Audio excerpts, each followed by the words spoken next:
Accident vasculaire cérébral, les symptômes et les gestes de premier secours. Quels sont les symptômes d'un accident vasculaire cérébral? Et quels sont les gestes à adopter en cas d'urgence? L'accident vasculaire cérébral, couramment appelé attaque cérébrale, est comme son nom l'indique, un accident qui peut arriver sans crier gare.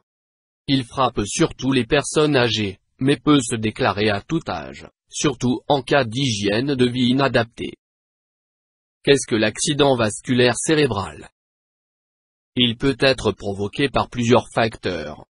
Parmi les plus courants, citons une artère bouchée, une forte hypertension artérielle ou bien encore une artère qui se brise directement dans le cerveau.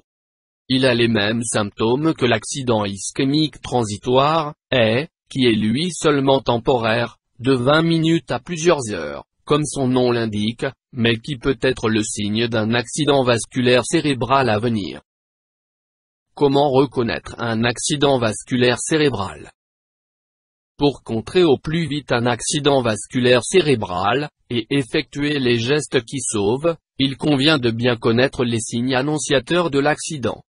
Pour cela, observez le visage de la personne. Un accident vasculaire cérébral entraîne un affaissement de la face.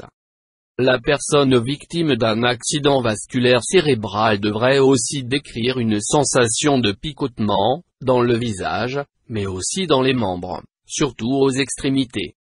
Si elle est toujours capable de parler, car l'accident vasculaire cérébral entraîne des troubles de la parole. Mais ce n'est pas tout. Durant un accident vasculaire cérébral ou la vision devient floue, et de violents maux de tête parcourent le crâne. La personne frappée par cet accident peut aussi tomber, car l'accident vasculaire cérébral s'accompagne fréquemment d'un étourdissement brutal. Que faire en cas d'accident vasculaire cérébral? Appelez immédiatement les secours.